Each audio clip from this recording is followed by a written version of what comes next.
Espacio Jaguar, toda la emoción del deporte. Martes, 17 horas. Cero discriminación, tolerancia, respeto e inclusión. Miércoles, 19:30 horas. Tu abogado en casa. Asesoría jurídica. Justicia al alcance de todos. Jueves, 17 horas. Noche de debate, análisis a fondo. El mejor encuentro de opiniones. Jueves, 19 horas. Recuento semanal. Información y análisis a fondo. Viernes, 12 horas. Noche de música en Jalapa. El deleite de la bohemia. Sábados, 20 horas. Desarrollo humano. Saca lo mejor de ti. Vida sana en mente sana. Domingos, 12 horas. Tu historia conmigo. La vida de las estrellas contigo. Domingo, 12 horas. Acrópolis. Comunica y trasciende.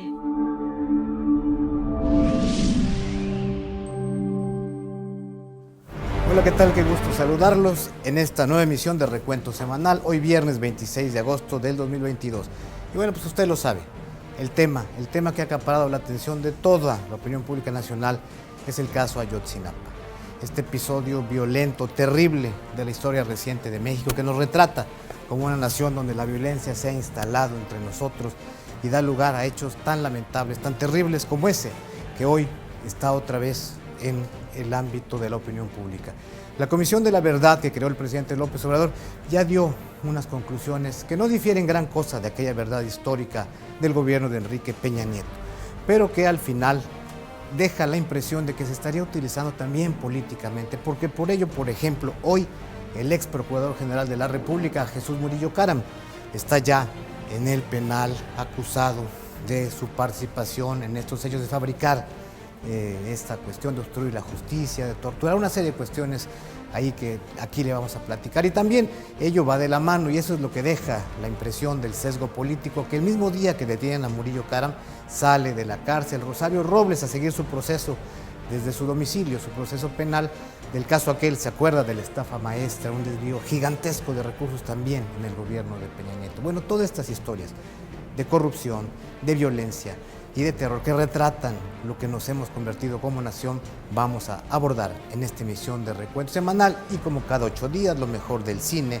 de la ciencia, la tecnología, de los deportes y mucho más. Y tendremos una entrevista muy interesante con Carlos Rodríguez Castellán, economista, asesor en el Banco Mundial, para hablar de los temas económicos que a todos nos interesan. Esto es Recuento Semanal, soy Emilio Cárdenas y como cada 8 días le doy la más cordial bienvenida. Comenzamos.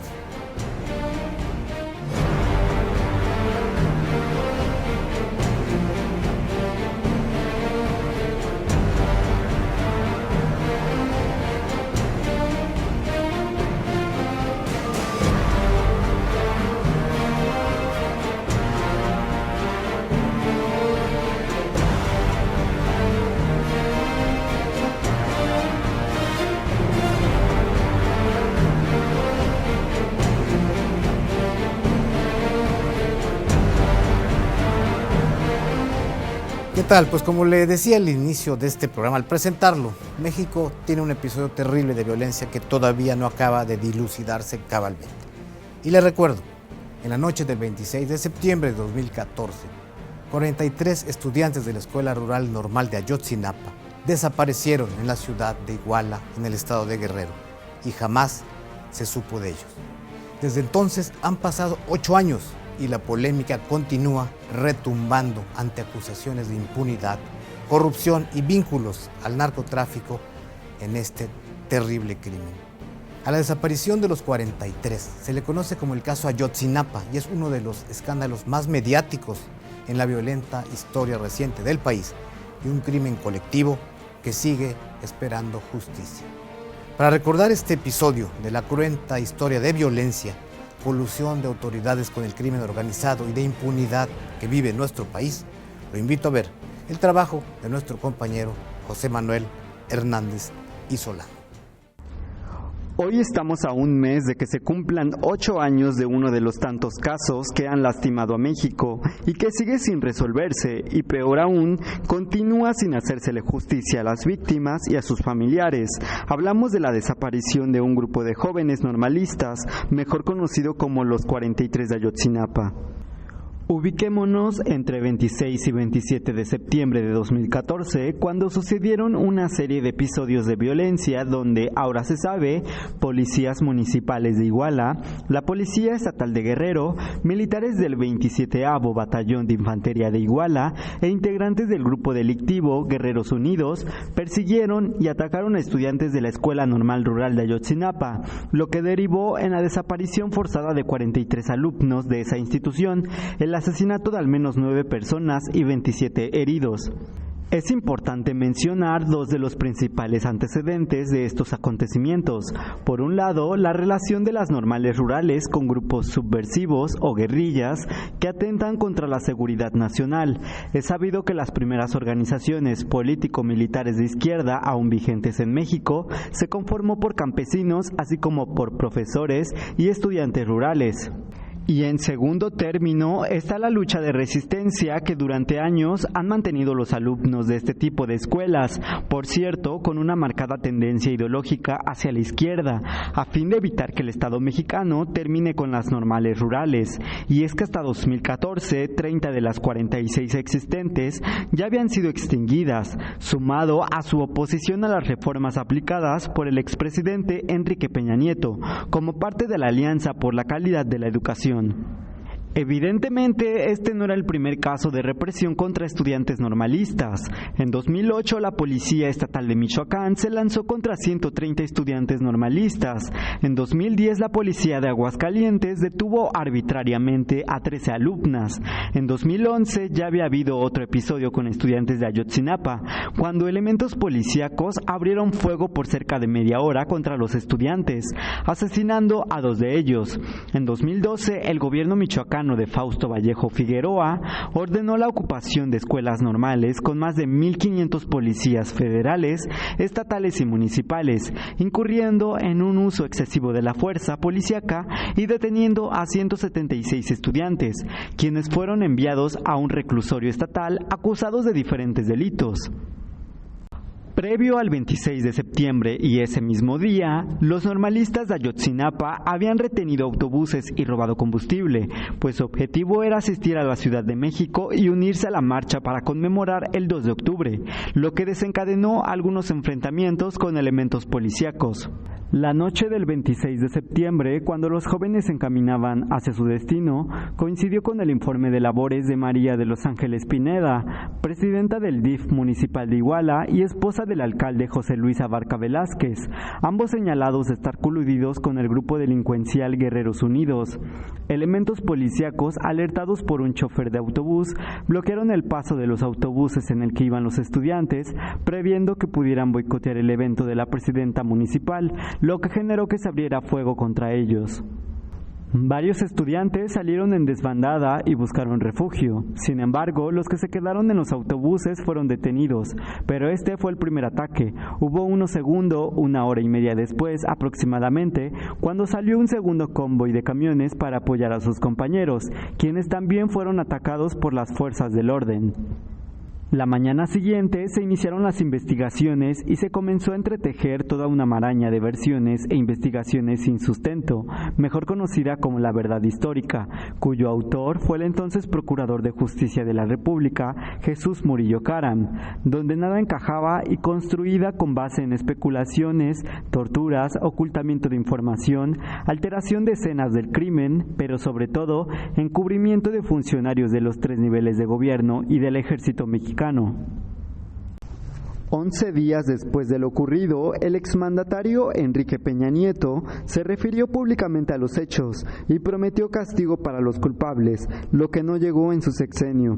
Y apenas tras 8 años de lucha contra corriente y dolor, los padres de sus jóvenes comienzan a ver una luz de esperanza, aunque los nubarrones desvanecen su confianza hacia Andrés Manuel López Obrador, porque no se ha logrado investigar al 100% la participación del ejército mexicano, ni personajes como Osorio Chong, exsecretario de Gobernación, Salvador Cienfuegos, exsecretario de la Defensa Nacional, Murillo Karam, exprocurador de Justicia de la República, o el mismo exmandatario Enrique Peña Nieto.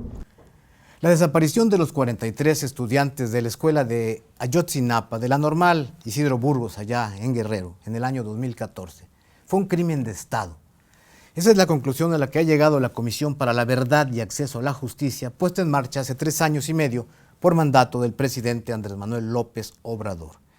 La comisión ha presentado su informe por medio del subsecretario de Derechos Humanos Alejandro Encinas y aseveró que no hay indicios de que ninguno de los normalistas desaparecidos esté vivo, con lo que se estaría cancelando la opción, alentada por el propio obradorismo cuando era oposición, de que los estudiantes normalistas estarían en algún lado. Vivos se los llevaron, vivos los queremos, coreaban entonces. ¿Cuánto hay de verdad y cuánto de política en este nuevo informe? Se trata de una investigación exhaustiva y objetiva que permitirá cerrar este caso y sancionar a los verdaderos responsables para saldar así la deuda con los afligidos padres de los normalistas ultimados.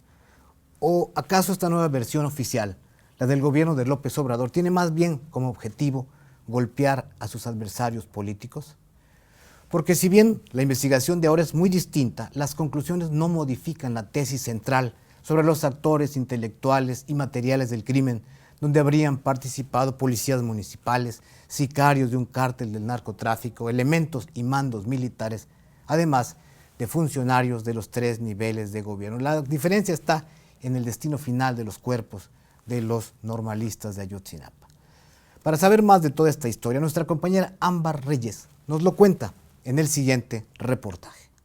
En el marco de la presentación del informe de la Presidencia de la Comisión para la Verdad y Acceso a la Justicia del caso Ayotzinapa, el subsecretario de Derechos Humanos de la Secretaría de Gobernación, Alejandro Encinas, fue tajante al señalar que lo ocurrido a la noche del 26 y la madrugada del 27 de septiembre de 2014 en Iguala, Guerrero, fue un crimen de Estado. De esta manera, el actual gobierno federal destruye la verdad histórica construida en el sexenio de Enrique Peña Nieto, específicamente por el exprocurador de Justicia de la República, Jesús Murillo Karam, y el titular de la Agencia de Investigación Criminal de la extinta PGR, Tomás Herón de Lucio, quien se encuentra prófugo de la justicia y oculto en Israel. El 14 de noviembre de 2014, Murillo Karam informó detalladamente a la prensa que un número indeterminado de estudiantes de Ayotzinapa fueron llevados al basurero de Cocula y sus cuerpos fueron incinerados en el lugar por órdenes de los jefes regionales de Guerreros Unidos. Sostuvo que de acuerdo a una investigación exhaustiva, profunda y seria, con resultados científicos, por el alto nivel de degradación de los restos encontrados, se hacía muy difícil la extracción de ADN para la identificación. En ese entonces, aseguró que no fue un crimen de Estado, y precisó que sin lugar a dudas, las investigaciones apuntaban que los estudiantes normalistas fueron privados de la libertad, privados de la vida, incinerados y arrojados al río San Juan. En ese orden, esa es la verdad histórica de los hechos. Mientras que Alejandro Encinas apuntó que, de acuerdo a sus investigaciones, los normalistas no fueron incinerados juntos en el basurero de Cocula, pues se les separó al menos en 3 grupos. Otro dato que aportaron para aniquilar la verdad histórica de Karam es que obtuvieron videos de los sobrevuelos de drones de la Secretaría de Marina que se realizaron en las fechas de los crímenes, detectándose la intervención de autoridades en el basurero de Cocula para sembrar evidencia. Las actuales autoridades federales pusieron de manifiesto 4 cosas importantes durante la presentación de este informe: que no hay indicios para afirmar que los estudiantes estén vivos, que las autoridades de los 3 órdenes de gobierno, incluido el ejército mexicano, pudieron haber actuado para impedir la desaparición y asesinato de los jóvenes, que hubo una importante red de vínculos entre el grupo delictivo y las autoridades de distintos órdenes de gobierno y que existió y existen problemas de origen en el Poder Judicial de burocracia, criterios diferenciados y corrupción. Sin dar nombres, se señaló que las más altas autoridades federales, estatales y municipales supieron en todo momento lo que estaba ocurriendo y no hicieron nada.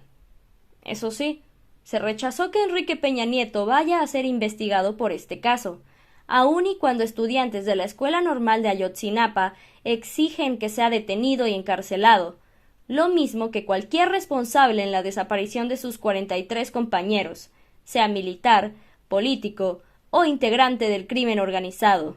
También se reveló que Julio César López Patolcín, uno de los desaparecidos, era un soldado infiltrado en la Normal Rural Raúl Isidro Burgos, que informaba de las actividades políticas de los estudiantes y que estaba bajo el mando del comandante del 27 Batallón, Marcos Macías Barbosa.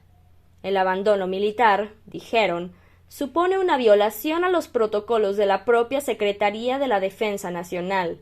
Esta falta de actuación impidió que los familiares o compañeros de las víctimas conocieran su paradero, mientras que, al encubrir las responsabilidades de funcionarios, se cometieron un sinfín de delitos, desde alteración de escenas del crimen hasta torturas. Estas últimas, documentadas en más de 100 horas de video que AMLO solicitó a la vicepresidenta de Estados Unidos, Kamala Harris, sobre intervenciones telefónicas que ese país hizo a Guerreros Unidos. Todo ello derivó en pérdida importante de indicios trascendentales para el esclarecimiento de los hechos. Por ejemplo, el que a lo largo de estos años han sido ejecutadas 26 personas consideradas claves para obtener información. Evidentemente, esto es apenas la punta del iceberg, pues todavía se tiene y debe de saber el paradero de los 43 normalistas y por qué los mataron, dando así paso a la justicia, la reparación del daño y la garantía de no repetición, que como ya hemos visto, no es la primera ni la única vez que se ha actuado represivamente contra estudiantes. Todo ello para cerrar una de las heridas más profundas de nuestro pasado reciente. La detención del ex procurador Jesús Murillo Caram y las órdenes de aprehensión libradas en contra de militares a raíz del informe del caso Ayotzinapa del gobierno de López Obrador da pie para que, según el enfoque, las dos partes, me refiero a los dos bandos en pugna que están enfrentados en este país, cada uno pues invoquen su respectivo argumento. Una investigación que por fin va al fondo, dirían los López Obradoristas, o lo dicen los López Obradoristas, o mero pretexto para dañar la imagen de los peristas y colocar otra espada de Damocles sobre Peña Nieto, como alerta a la oposición y desde luego los allegados al expresidente. Lo que es curioso y que deja ahí sentir que algo político hay detrás de todo esto, es que la detención de Murillo Caram se haya dado solo unas horas antes de la liberación de Rosario Robles, otra enemiga pública del presidente de la República, que estaba en la cárcel, acusada del caso de la estafa maestra, un desvío multimillonario de recursos que ocurrió también durante el gobierno de Enrique Peña Nieto. Y la salida de Robles ese mismo día que Murillo entra a la cárcel, pareciera que las decisiones judiciales se tomaron para hacer un cambio, nada más como en un partido de fútbol. Y las preguntas desde luego surgen. ¿Se estarán dosificando las acciones legales en contra de personajes de administraciones pasadas? ¿Habrá acaso más detenciones en los próximos meses? Y lo más importante, ¿se procederá en contra del expresidente Enrique Peña Nieto? Vamos a ver, para entender más todo esto, entenderlo un poco más, un trabajo que preparó nuestra compañera Mariela Pedraza. Luego de que el gobierno federal diera a conocer el informe de la presidencia de la Comisión para la Verdad y Acceso a la Justicia del caso Ayotzinapa, casi de manera inmediata, el juez segundo de procesos penales federales en el Estado de México, con sede en Toluca, libró 83 órdenes de aprehensión por los delitos de delincuencia organizada, desaparición forzada, tortura, homicidio y delitos contra la Administración de Justicia. La Fiscalía General de la República informó que de estas, 20 son contra mandos militares y personal de tropa del 27 y 41 batallones de la ciudad de Iguala, 5 contra autoridades administrativas y judiciales de Guerrero, 14 contra miembros del grupo criminal Guerreros Unidos, 26 contra policías de Huitzuco, 6 contra policías de Iguala, 1 contra la policía de Colula y 11 contra policías estatales, todas relacionadas con lo sucedido en Iguala la noche del 26 y la madrugada del 27 de septiembre de 2014 y fechas posteriores. Tras ello, el primer funcionario de alto nivel en caer fue Jesús Murillo Caram, ex procurador de Justicia de la República durante el sexenio de Enrique Peña Nieto, autor de la verdad histórica en el caso de los 43 estudiantes de Ayotzinapa, y quien dijo la célebre frase «Ya me cansé» a los periodistas que lo atacaban con preguntas sobre este mismo hecho. A sus 74 años, el exfuncionario priista fue detenido el pasado 19 de agosto a las 15:30 horas, afuera de su domicilio en la colonia Lomas de Chapultepec, sin oponer ningún tipo de resistencia. Se le acusa de desaparición forzada, tortura y obstrucción de la Procuración de la Justicia en el caso de Ayotzinapa, y fue el miércoles pasado cuando el juez Marco Antonio Fuertetapia lo vinculó a proceso, ratificó la medida de prisión preventiva justificada y concedió un plazo de 90 días naturales para concluir la investigación complementaria. De acuerdo a estimaciones de los fiscales, Murillo Caram podría enfrentar una condena de 50 a 90 años de prisión. En 2015, Peña Nieto decidió retirar a Murillo Caram de la Procuraduría General de la República y lo nombró titular de la Secretaría de Desarrollo Agrario Territorial y Urbano, SEDATU, dependencia en la que solo despachó 5 meses para ser relevado por Rosario Robles Berlanga, quien concluyó en el cargo hasta 2018 al finalizar el sexenio. Esta coincidencia se repitió el pasado 19 de agosto, pues 6 horas después de que Murillo Caram fuera detenido, Rosario Robles Berlanga dejó el penal de Santa Marta Acatitla para continuar su proceso en libertad, luego de 3 años de estar recluida. La exfuncionaria entregó su pasaporte a la Fiscalía y tiene que presentarse cada 15 días a esta cárcel, a firmar y cumplir así con la orden del juez. Hay que recordar que Rosario Robles está acusada por delitos de ejercicio indebido del ejercicio público, desvío de recursos, delincuencia organizada, lavado de dinero y omisión de informar a su superior jerárquico, en ese caso en Peña Nieto, del desvío de 5.073 millones de pesos en Sedesol y Sedatu, cuando fue titular de estas dependencias. Caso mejor conocido como la estafa maestra. Pues como hemos visto, tras la liberación de Rosario Robles Berlanga y la detención de Jesús Murillo Caram, pues se ha generado una gran expectación entre la gente. Y desde luego, las redes sociales pues estallaron en memes debido al hecho de que ambos sucesos se dieron en cuestión de horas, por lo que los mexicanos, ya sabemos, y no puede ser de otra manera, aprovecharon para burlarse. De esta manera los usuarios intentaron tomar la situación de forma cómica, a la vez que expresaron cómo percibieron la liberación de uno y la detención del otro, la liberación de una y la detención del ex procurador. Lo que para muchos sin duda es revelador o deja pensar de presuntos acuerdos políticos para que esto sucediera el mismo día. Fue así, como siempre, como el mexicano hizo una vez más gala de su excelente buen humor. Vamos a ver algunos de estos memes tan divertidos.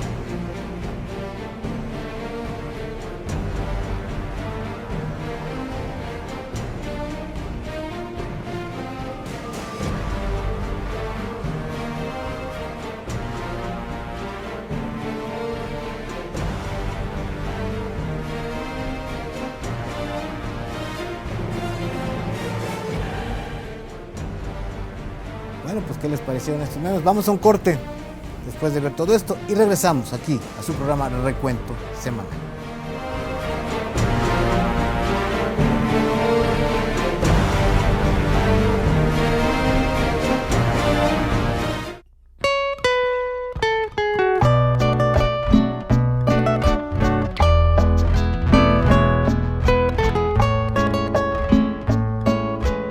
Saludos cordiales. Los invitamos a disfrutar de un programa de Noche de Música en Jalapa en nuestras redes sociales con canciones románticas recordando a José José, el príncipe de la canción.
Acrópolis Multimedios de nuestra Universidad de Jalapa y el señor rector Carlos García Méndez, un servidor, conductor y director del programa Abogado en tu Casa, asesoría jurídica gratuita, los invitamos para que nos acompañen todos los jueves de 17 a 18 horas, en las que tratamos temas eminentemente jurídicos para disipar todas las dudas que ustedes tengan de carácter legal.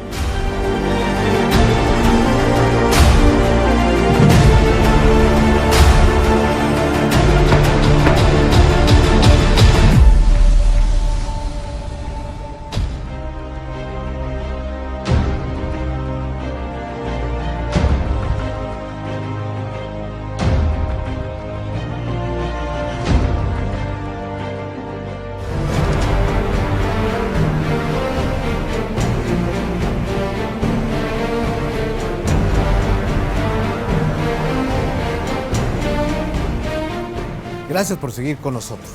Ahora en nuestra sección Breves de la Universidad de Jalapa, nuestra compañera Marisa Carreño nos platicará sobre las actividades más relevantes desarrolladas en la institución ante el inminente regreso a clases. Nos platicará de la aplicación de exámenes del Ceneval a egresados y de reconocimientos que sigue sumando nuestra casa de estudios.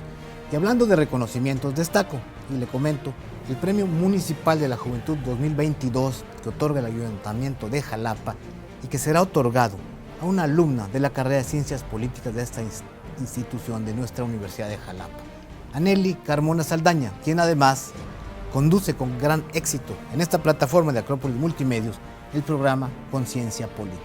Enhorabuena, Anely, y muy merecido reconocimiento. Vamos a ver las breves de la UX. Este viernes en Breves de la UX tenemos muchas noticias buenas que contarles.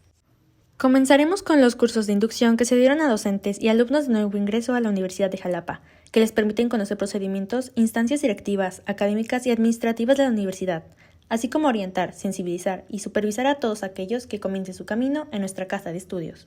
Les damos la más cordial bienvenida. Nos entusiasma contar con nuevos maestros y alumnos, que ahora serán parte de la gran comunidad UX. También queremos compartir que, por primera vez en nuestros 30 años, la universidad aplicó el examen general para el egreso de la licenciatura a 25 alumnos que buscaron obtener su título con un resultado sobresaliente y demostrando sus habilidades de la licenciatura.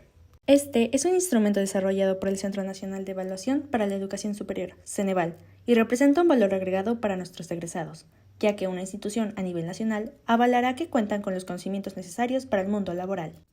Por esto y otras acciones que hemos implementado en la UX es que hemos alcanzado el distintivo de calidad CEP 2022, Ciudadanía del Mundo, otorgado después de un estricto proceso de evaluación. Muchas felicidades a las autoridades, académicos, alumnos y personal administrativo que hace que la Universidad de Jalapa se posicione como una de las mejores en el estado. En nuestra sección deportiva, nuestro compañero Óscar Alvarado nos pondrá al tanto de la insólita venta de boletos que se ha dado para presenciar el partido entre los 49 de San Francisco y los Cardenales de Arizona, que se celebrará en el Estadio Azteca el próximo 21 de noviembre. Vamos a ver este interesante reporte sobre esta, de verdad le digo, insólita venta de boletos. La NFL cada vez gana más adeptos en México, lo que quedó demostrado hace unos días cuando salieron a la venta los boletos para el encuentro de los 49 contra los Cardenales, que se celebrará en el Estadio Azteca el próximo 21 de noviembre, y es que en media hora ya se habían terminado los boletos en la preventa para quienes cuentan con la tarjeta Banorte. Las entradas solo pudieron adquirirse en internet a través del sistema Ticketmaster, por lo que las críticas no se hicieron esperar, pues más de un fanático se quedó sin entrada para ver a estos dos grandes del fútbol americano. Lo mismo sucedió con la venta general que inició hacia las 9 de la mañana después de 2 días de la preventa. Sin embargo, una hora después, diversos usuarios comenzaron a comentar que ya no había boletaje, a la vez criticando el sistema, ya que antes se tenían que registrar en la página oficial de la NFL y estos les enviaban un código y con este se podían adquirir los boletos. El hecho es curioso, pues aún y cuando la población se está quejando de que no alcanza el dinero, los boletos se acabaron pese a que sus costos iban desde los 1,300 pesos hasta los 5,520 pesos en admisión general.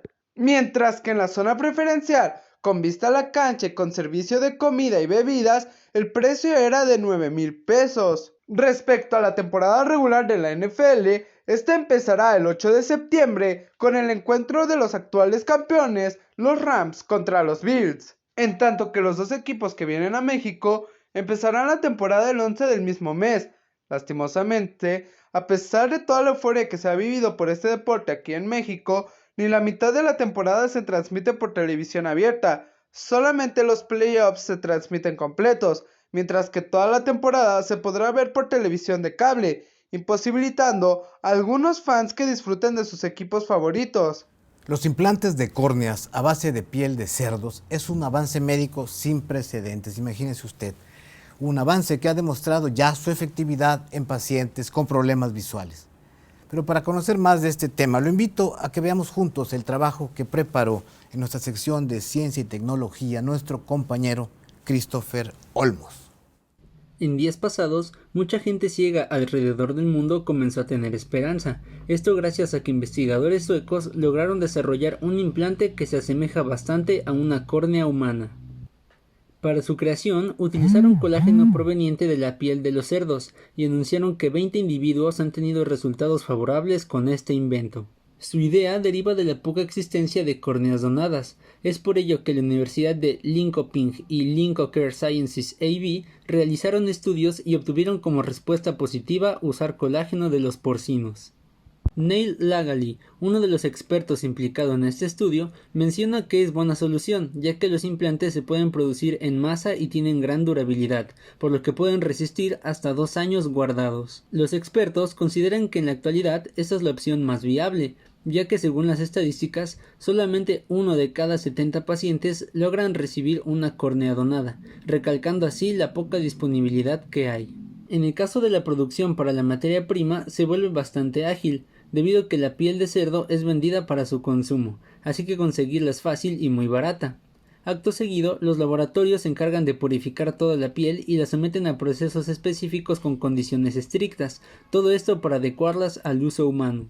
Otra ventaja es a la hora de la operación, ya que no se necesitan puntos de sutura, sino que se recurre al método del láser para crear una incisión muy precisa y tener un proceso más cuidadoso y de pronta recuperación a los pacientes, además del ahorro económico existente. Esto genera un avance tremendo en la medicina, y sin dudas da esperanza a personas con este padecimiento, pero por otra parte es solo un paso más, ya que no es del todo recomendable recurrir a órganos animales. Meses atrás se realizaron trasplantes de órganos como corazón o riñones de cerdos, donde los pacientes terminaron por perder la batalla, debido a que los animales tienen otros sistemas y órganos parecidos, mas no idénticos, por lo que se requiere de más avances e investigación para llegar a que el método sea totalmente viable y recomendable. El colorido de esa exquisita fruta que es la sandía ha marcado el trabajo de diversos artistas, pero ninguno como el del maestro Rufino Tamayo, quien legó a nuestro país y al mundo un trabajo plástico inigualable donde las sandías son las protagonistas con sus colores, con sus 3 colores que nos hacen pensar en los colores de la patria. A 123 años del nacimiento de este artista oaxaqueño sin par, nuestra compañera Magdalena Ruperto nos cuenta un poco de este gran trabajo plástico del artista Rufino Tamayo. Seguramente alguna vez te ha llamado la atención el rojo intenso de una sandía, ya sea en el supermercado o en algún camión que venda frutas en la ciudad.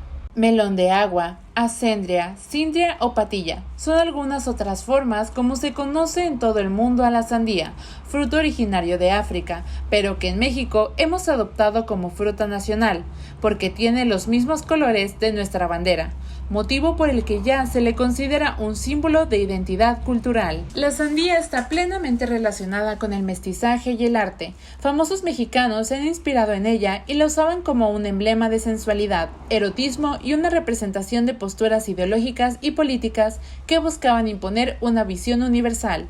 Los pintores Frida Kahlo y Diego Rivera la usaron en sus cuadros. Por otra parte, el poeta Juan José Tablada escribió: del verano, roja y fría carcajada, rebanada de sandía, mientras que la escritora de la Revolución Mexicana, Nelly Campobello, nos legó el cuento Las sandías, que forma parte de su libro Cartucho. Sin embargo, el artista al que más se le relaciona con esta hermosa curcubitácea es a Rufino Tamayo, quien las comienza a introducir en sus pinturas a finales de los años 60, quizás como añoranza del primer trabajo que tuvo, pues a los 12 años ayudaba a sus tíos a vender frutas en la Merced, convirtiéndolas en un símbolo inequívoco del arte mexicano del siglo XX. Las sandías que Rufino Tamayo pinta a lo largo de su carrera lo convierten en uno de los coloristas más exquisitos de la pintura moderna. Él nació en Tlaxiaco, Oaxaca, el 25 de agosto de 1899. Sin embargo, a él le gustaba celebrarlo un día después, así que hoy, 26 de agosto, recordamos a este gran exponente de la pintura en México a 123 años de su nacimiento.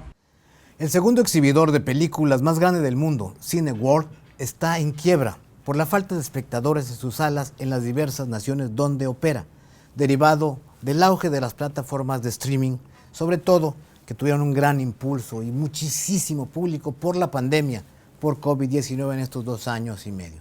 Sobre este tema, sobre la temporada también de la fiesta del cine que implementarán Cinemex y Cinépolis en nuestro país, y del lamentable fallecimiento de Anabel Gutiérrez, reconocida actriz de la época de oro del cine mexicano, nos platicará nuestro compañero José Manuel Hernández y Solano en su sección Detrás de Escena. El segundo exhibidor de películas más grande del mundo, Cineworld, se encuentra en la cuerda floja al informar que posiblemente entrará en quiebra ante la escasez de espectadores en las salas de cine, tras los retos que ha implicado la adhesión del streaming desde casa y la pandemia por COVID-19. La cadena de entretenimiento con sede en Londres, Inglaterra, tiene presencia en Estados Unidos, Polonia, Reino Unido, Irlanda, Bulgaria, República Checa, Hungría, Rumania, Eslovaquia e Israel. En total congregan 9.518 proyectores en 790 establecimientos y su impacto económico dentro de la industria es abismal. A finales de 2021 ya se avecinaba este resultado y ante un desplome histórico del 18% durante la semana pasada, retomaron la opción de declararse en bancarrota voluntariamente frente a Estados Unidos para reorganizarse y protegerse ante la ley. ¿Será acaso el comienzo del fin de una era? Como bien se sabe, los estrenos que han implementado las principales plataformas de streaming han facilitado y beneficiado a millones de personas, y la adaptabilidad no ha sido ningún problema, pues para muchos ha sido incluso mejor, pero hay quienes prefieren acudir a los cines porque conllevan una serie de experiencias. Así que como queremos seguir impulsando el entretenimiento colectivo, es importante que les mencionemos la temporada de la fiesta del cine que implementarán Cinemex y Cinépolis en nuestro país, con funciones de 29 pesos del 5 al 7 de septiembre. La promoción es aplicable para funciones tradicionales. Películas en 3D, 4D o 4DX costarán 49 pesos, mientras que el VIP estará en 69. También se comenta que habrá otras promociones en dulcería. Con la iniciativa de Canacine, que reúne exhibidores y distribuidores para atraer a más personas a los cines, se pretende que aumenten las ventas del sector, como ha sucedido en otros países como España, Chile o Perú. La importancia aquí es equilibrar los beneficios del cine y del streaming, sin desmeritar la autonomía de ninguno de los dos. En un tema lamentable, falleció Anabel Gutiérrez, reconocida actriz de la época de oro del cine mexicano, quien trabajó en más de 40 producciones de la pantalla grande y chica. Recordada por destacadas participaciones en Rostros Olvidados, Muchachas de Uniforme, Escuela de Vagabundos, nominada en todas ellas en la categoría de Mejor Actuación Juvenil dentro de los premios Ariel, resultando ganadora en la de Escuela de Vagabundos. También figuró en el programa de comedia Chespirito en el recordado papel de Doña Espota Verderona, la mamá de la Chimoltrufia. Su última aparición en la pantalla chica la realizó en 2007 en la novela de Lola Érase una vez. Sin duda dejó su huella plasmada dentro del mundo del entretenimiento. A continuación le presentamos una interesante entrevista que concedió al Recuento Semanal Carlos Rodríguez Castelán, jalapeño, economista por el ITAM y doctor en economía por la Universidad de Cornell, quien se desempeña en Washington como asesor en el Banco Mundial, con quien conversamos sobre la crisis inflacionaria y sobre temas económicos que afectan al mundo y desde luego que impactan fuertemente a nuestro país. Vamos a ver esta charla. Hola, ¿qué tal? Qué gusto saludarlos aquí en este espacio de recuento semanal. Y como hemos abundado en este programa, pues hay una serie de circunstancias en materia económica complejas para las familias mexicanas, pero no solo para México, es un problema internacional, un problema mundial. Pero para poder tener mejor el pulso y conocer un poco más de todo ello, tenemos aquí un invitado de lujo, un invitado especial. Me da mucho gusto recibir aquí en los estudios de Acrópolis Multimedios a Carlos Rodríguez, economista jalapeño, quien tiene un doctorado por la Universidad de Cornell, y Carlos Rodríguez Castelán, hoy se desempeña en el Banco Mundial, tiene una gran experiencia en la materia, y bueno, pues le doy la más cordial bienvenida, mi estimado Carlos, aquí a los estudios de Acrópolis Multimedios. Muchas gracias, Emilio, agradezco mucho a Acrópolis la invitación y aquí a tus órdenes. Bueno, como señalaba Carlos, pues difícil el entorno internacional, vamos saliendo todavía no de una pandemia de más de 2 años y medio que pues le metió un gran freno a la economía internacional. Ello de luego también aunado a problemas como la invasión rusa a Ucrania generó un desabasto, un problema fuerte en la cadena de suministros que ha impactado al mundo completo, ¿no? Y que ha generado también una espiral inflacionaria que todos padecemos. ¿Cómo observas esta circunstancia, Carlos? Sí, definitivamente un entorno difícil, cuando miramos indicadores, por ejemplo, para Latinoamérica, la trayectoria que traía de crecimiento de la economía, básicamente pasamos 2 años sabáticos por la caída que se dio primero al principio de la pandemia, la recuperación que se dio después. Si miras la trayectoria, el continente en general no se ha recuperado al nivel que debía de haber tenido y ciertamente tenemos esta brecha importante en cuanto a crecimiento, como la primera parte. Y luego la segunda parte, por el conflicto que se ha observado, pues sí se ha generado impactos importantes a las cadenas de valor. En el caso específico de México, pues por ejemplo que se dependen mucho de armadoras automotrices y aeronáuticas por lo mismo tema de los suministros. Bueno, en el tema de la manufactura mexicana, el tema de los microchips y otro tipo de componentes se han atrasado y están generando también que la industria, que es muy importante, motor para la economía mexicana, no se ha recuperado. Es un aspecto muy específico. Hay otros temas también por el conflicto que mencionas, que ha habido incremento de muchos insumos, en este caso fertilizantes, por ejemplo, y los combustibles, al precio del petróleo ir arriba en un momento de los $100 por barril, también genera que los combustibles hayan crecido y es un insumo muy importante para tanto el sector productivo mexicano como también para las familias y los consumidores que incrementan los costos directos y, por ejemplo, en transporte, por ejemplo, pero también de los alimentos que son muy importantes para la canasta básica de las familias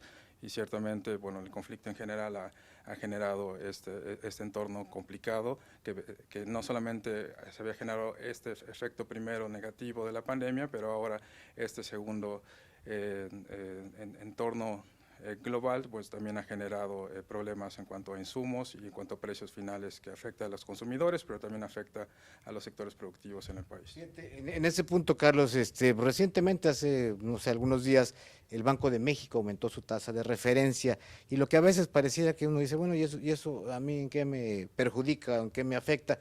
Evidentemente son medidas contracíclicas que buscan pues meterle un freno al proceso inflacionario fuerte que está viviendo nuestro país, que se resiente de manera muy notable en los bolsillos de toda la gente, pero en los sectores populares sin duda. Esto pues, nos complica el escenario. Bueno, desde luego es una medida necesaria, pero sí hace que la economía tenga todavía más cuesta arriba el poder pensar que va a recuperar niveles de crecimiento y sobre todo que se pueda abatir la inflación. ¿Cuál es tu opinión, Carlos? Sí, bueno, el Banco de México tiene un objetivo muy claro que está desde que se instituye la autonomía del banco, que es mantener estabilidad en cuanto a los precios, en este caso inflación, y la herramienta más poderosa que tiene es la tasa de interés. La inflación a salirse de los objetivos del banco de 3% anual, estando por arriba por los fenómenos que hablamos hace un rato sobre la pandemia, sobre el conflicto que se genera en Europa. El tema aquí es de que, bueno, el banco tiene que llegar a su objetivo y una forma, el instrumento que tiene al incrementar las tasas de interés es tratar de, para tratar de mantener la inflación baja, bueno, incrementa la tasa para incentivar ahorro, pero al mismo tiempo en un entorno de recuperación donde el consumo es el motor muy importante para la recuperación económica, pues está generando, como bien decías Emilio, un fenómeno contracíclico en el que se reduce un poco el consumo, porque tampoco es sano que haya una inflación tan alta, por lo mismo que mencionábamos, tanto insumos como el índice de precios final para los consumidores, pues tiene efectos negativos, básicamente para las familias, para las empresas, sus ventas o sus ingresos en términos reales caen, porque requieren más recursos para tener, al menos mantener el mismo nivel de consumo, el mismo nivel de producción. Entonces, sí es una medida que el banco en su autonomía tiene que seguir, tiene que tratar de mantener la inflación y también tratar de generar expectativas en el futuro para que la inflación se mantenga y alcance ese objetivo de 3% que ha tenido siempre el banco y que, bueno, en los últimos meses por estos fenómenos externos se ha mantenido relativamente elevado, pero es lo que se espera. Pero no es todo, el banco tiene ese tema, pero también hay otras herramientas que se tienen, que son incrementar gasto público, incrementar inversión pública, particularmente en infraestructura, que puede ser un tipo de inversión útil para seguir reactivando la economía y a pesar del incremento en tasas de interés, también se puede tratar de incentivar el crecimiento económico a través de otras herramientas que se tienen a mano por parte del sector público y asimismo también los inversionistas tienen que tratar de ver oportunidades en ciertos sectores donde se puede también explotar. Por ejemplo, la pandemia, al reducir el número de casos, el tema del turismo en México, que es muy importante, al regresar a reactivarse el turismo, México tiene esas oportunidades de que también se puede recuperar la economía a través de otros sectores, ¿no? Así es, pues vaya reto que tiene desde luego el gobierno del presidente López Obrador, porque bueno, aquí la intervención, la mano del sector público es fundamental, digamos, sabemos que para, digamos, atenuar también desigualdades o redistribuir el ingreso, y quizá desde la visión que tiene el presidente de su objetivo de emprender o impulsar una transformación y de invertir las prioridades en México del desarrollo, esta circunstancia económica la está atendiendo debidamente. ¿Lo consideras, Carlos? El Banco de México, bueno, están respetando su autonomía, pregunta, y la otra, las medidas de política social, las medidas de política económica, ¿están en la línea correcta para ayudar a que el país recupere, a que las familias mexicanas resientan lo menos este contexto complejo, como decimos? Bueno, el contexto, como mencionas, es complicado, ¿no? Vienen por fenómenos, bueno, de la pandemia global, conflicto, incremento del precio de los insumos. Es una situación difícil. El banco, como bien decíamos, tiene sus objetivos y hay algunos elementos en los que se pueden tratar de echar mano que tiene el gobierno, como por ejemplo inversión en infraestructura, como mencionamos hace unos momentos, reactivar las oportunidades para otros sectores. El tema ciertamente de turismo es muy importante, ¿no? El tema de, bueno, el regresar a las oficinas, a las escuelas, puede generar, bueno, mayor dinamismo económico en otros sectores, ¿no? Sectores del transporte, por ejemplo, que también fue altamente afectado. Entonces, hay oportunidades en el que el gobierno ciertamente tiene esos elementos de contribuir y generar un multiplicador con un poco de mayor gasto, pero obviamente todo con una disciplina fiscal.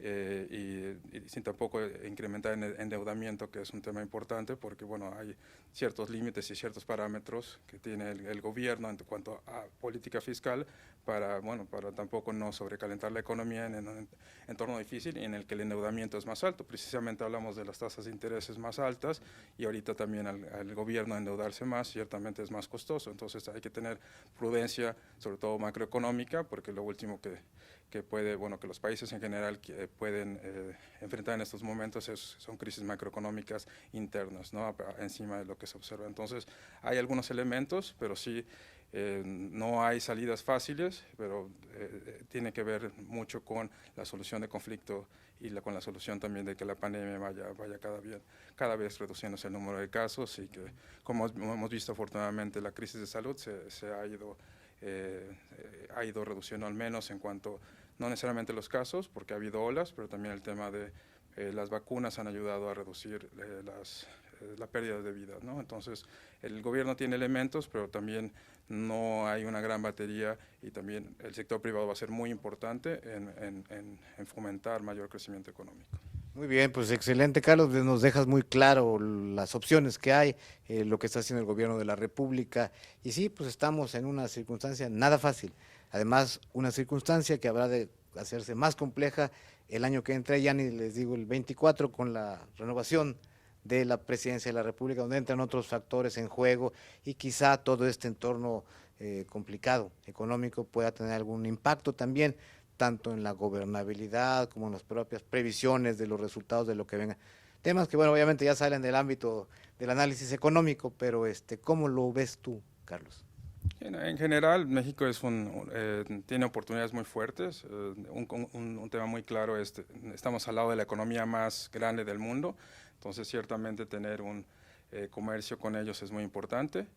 Hay oportunidades de repensar cómo se puede multiplicar los beneficios del comercio con los Estados Unidos en un entorno de recuperación económica. Entonces es un aspecto muy importante el tema de repensar cómo se puede generar, por ejemplo, en la industria automotriz, en la aeronáutica, realmente en lugar de recibir como hablamos hace rato de las cadenas de valor, en el que muchos de los insumos vienen de otros países, se tiene que pensar cómo se pueden producir en México y cómo se puede generar más empleo, mayores oportunidades económicas y tomar ventaja de los beneficios del comercio. Es un ejemplo muy específico. El segundo, por ejemplo, bien mirando hacia adelante, es la economía digital. La economía digital ciertamente nos da oportunidad de tomar ventaja de nuevas tecnologías digitales como plataformas para incrementar la oportunidad de inclusión financiera, para que la gente tenga acceso a ahorros, ahora que hablamos de las tasas de intereses más altas, pero también tengan oportunidades de tener acceso a crédito para pequeñas y medianas empresas. Entonces la economía digital ciertamente da algunas oportunidades para mejorar y para cerrar algunas brechas en cuanto a oportunidades productivas en México. Y la tercera es el tema que todos conocemos, calentamiento climático. México puede hacer un trabajo más importante en cuanto a conservación y en cuanto a mitigación de los efectos negativos. Hemos visto los problemas que hay en cuanto a acceso a agua en algunas partes del norte del país, donde está la planta productiva. Entonces es importante que también se hagan algunas medidas hacia adelante de mitigación y sobre fenómenos de desastres naturales y de cambio climático. Entonces yo creo que esas tres áreas de mejorar las ligas en comercio, la economía digital y mitigación y adaptación de cambio climático son temas importantes hacia el futuro. Muy bien. Oye, pues excelente y qué puntual y qué gusto tener un experto, alguien que nos puede ilustrar mucho en todas estas materias, sin duda. Carlos, te agradezco muchísimo este tiempo que nos has obsequiado aquí para Recuento Semanal y ojalá tengamos en breve la oportunidad de platicar más ampliamente, porque vaya que estos temas dan para mucho tiempo de charla y sobre todo que nos ilustran con alguien tan conocedor como tú. Carlos Rodríguez Castelán, doctor por Cornell, jalapeño, orgullo, que está trabajando allá en el Banco Mundial. Gracias, mi estimado Carlos, un placer. Emilio, muchas gracias a ti y a Acrópolis por la oportunidad de compartir estos momentos. Gracias, estamos a la orden. Gracias y continuamos. Pues hemos llegado así, al final de este programa que se nos fue muy rápido. Esperamos, como siempre, sus sugerencias y comentarios en nuestras redes sociales. Y como le digo, cada vez, si le ha gustado lo que aquí le presentamos, este programa, los reportajes, puede compartirlos o volverlos a ver en el momento en que usted guste, que tenga tiempo, y puede hacerlo en las redes sociales de Acrópolis Multimedios y de Recuento Semanal. Estamos en Facebook, en Twitter, en Instagram y en YouTube. Además, les recuerdo que cada martes y jueves a las 2 de la tarde tenemos para usted el informativo Las Noticias en Acrópolis, que hacemos con mucho gusto y que en nuestras redes sociales está a su disposición martes y jueves a las 2 de la tarde. Y bueno, nuestro sitio web que usted ya conoce, www.acropolismultimedios.mx, donde estará toda la información que aquí vio, lo que está aconteciendo momento a momento en el país y que es de relevancia que usted conozca. Y antes de despedirme, le quiero recordar de la exposición que está en el patio central del Palacio Municipal de Jalapa, la exposición Jalapa del doctor Héctor Montes de Oca Flores, que se exhibe como parte de los trabajos que se hacen para celebrar los 30 años de la Universidad de Jalapa. Hay un evento que en coordinación con el Ayuntamiento de la ciudad que preside Ricardo Huet Bardaguil está ahí a disposición de todo el público conocedor. Acérquese, vale de verdad mucho la pena. Bueno, pues ya llegamos hacia el final y gracias por su atención y hasta la próxima semana en que seguiremos el análisis de la información que usted sabe le va a hacer saber y trascender. Soy Emilio Cárdenas, agradezco su compañía y nos vemos el próximo viernes.